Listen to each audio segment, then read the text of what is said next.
Hello, everybody. Today I'll be showing you my Doc deck.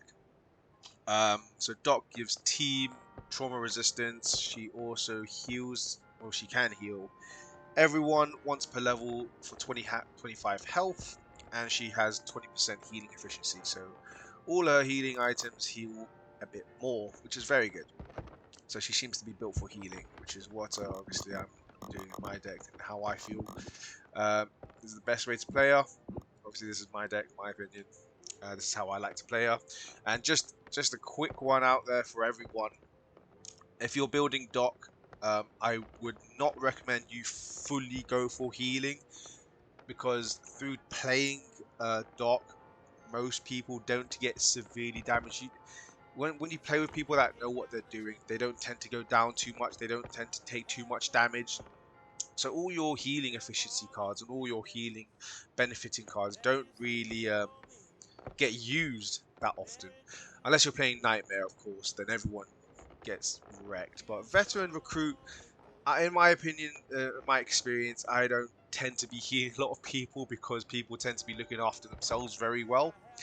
And also, once you start upgrading the healing items, then your healing efficiency becomes a little less, a little more pointless, a little less effective.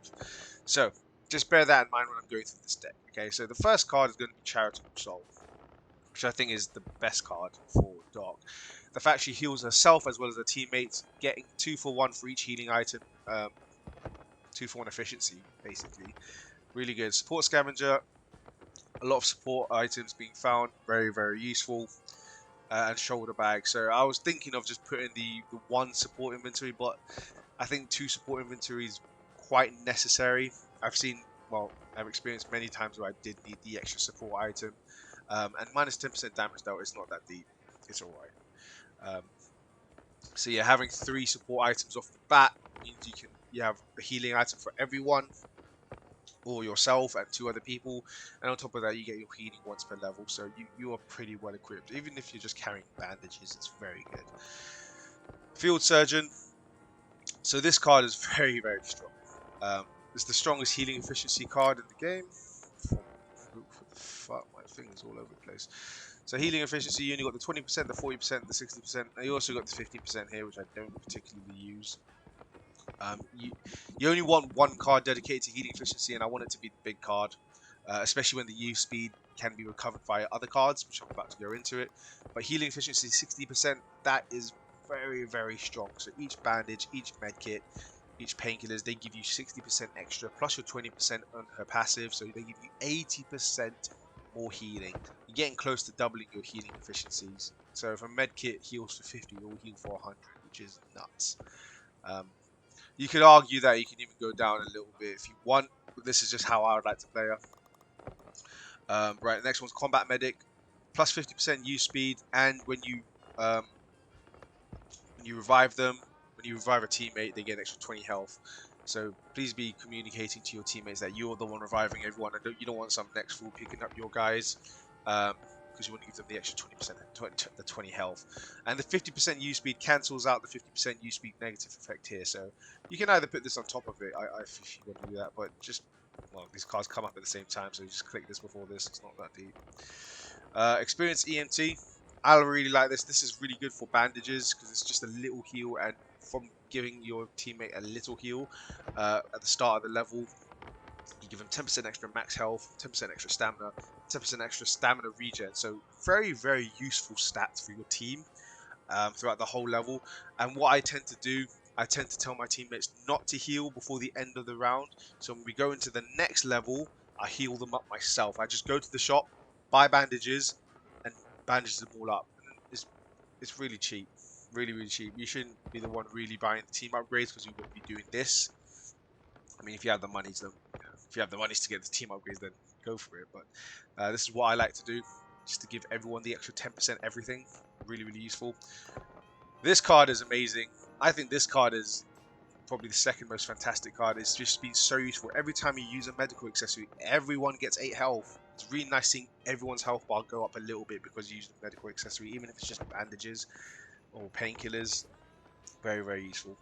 Now this when we get to the 8th card down, this is when I start switching from bandages to first aid kits and maybe defibrillators. I mean, depending on the difficulty, I don't even carry defibrillators on recruit. You might need it on what do you call it, on veteran, and you definitely need it on nightmare. But yeah, the 15th trauma heal is really good. Really keeps everyone at full health. Ain't nobody gonna have trauma damage around you. Just freaking whack a medkit on anyone. You can even do that at the start of the level. Just buy 300 copper to get a medkit. Just med someone up to full health. They don't even need the freaking first aid station. Doc has it covered, man. Doc has it covered. And you get an extra life, which is it's a nice little extra. I mainly use it for the trauma heal. Pep talk. Since you're going to be reviving people because of combat medic, you want to be taking less damage while you're getting smacked up by common. And honestly, if you're playing like on lower levels, like the earlier levels when there's not ferocious or monstrous ridden, it's just common ridden, they basically do no damage to you, which is great. And it also heals your teammate for an extra 10 health. So basically, you're getting them up with 30 extra health. That's really good. Use speed. So you do not have, at this point, when you get to number 10, you have no extra use speed because the field surgeon takes away your use speed and the combat medic increases your use speed. But this was this way around. I switched it around just to give you a bit of a visual example. Anyway, screwdriver. So this will give you some use speed and it will give you stamina. And you do need stamina. This deck lacks stamina. I recall my friend not being able to run away from a hag because he didn't have enough stamina. Until it goes, that's it. Circle around the pool, bruv. Oh, I've got no stamina. I've got no stamina. It's alright. Oh my gosh, she's boring. She got you. Oh my god, thank you. There we go. Pretty sure. Bloody hell. When you, I think it's because of all my healing efficiency, I lose stamina efficiency, so I can't run. I can't run from that. So yeah, focus on your stamina as well. Be very careful, and also use speed is important because the quicker your use speed is, the quicker you can pop pills, quicker you can pop a bandage, apply a med kit. Use speed is just useful. Same for this cold brewed coffee. Use speed right there at the bottom, right there. And you also the other 3 effects are nice. They're just nice to have. But in terms of use speed, let's see what else you got. You haven't got much that I would use. I wouldn't use the multi tool or the headbang magnifier. Well, you could if you're pretty bit brave. I mean, this can go with your build because you can afford to take more damage because you can afford to heal more. It's up to you. But yeah, I go for the cold brew coffee because I just like the extra benefits. I mean, you can replace the multi-tool with the screwdriver if you like. Now after card 11, we go into the damage cards because I find after a certain point, you're healing too much. You don't need to be healing too much. You know, you become like a bit of a third wheel. You're not as useful as you could possibly be. After card 11, you are as useful for healing as you are meant to be, in my opinion. You're healing enough. Okay, you don't need to be doing more. You don't need to be just piling on the healing efficiencies, piling on fucking poultice or whatever it's called. I think it's called poultice.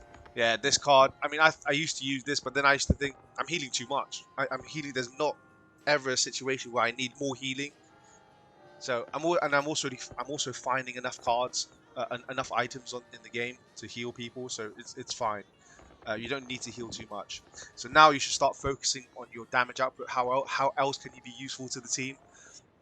And I used to run SMG cards, but then I find, you know what? I like using like the Phoenix. I like using the M2049 or whatever with that fast-firing machine gun. And I like using SMGs. But anyway, Shredder, generically good damage card if you're using like SMGs or if you're using the M249 LMG or whatever it's called. The fast-firing LMG. Very, very good. Makes you an absolute beast. Again, generic weak spot damage card. Really don't care about the negative effect on this. Generic damage card.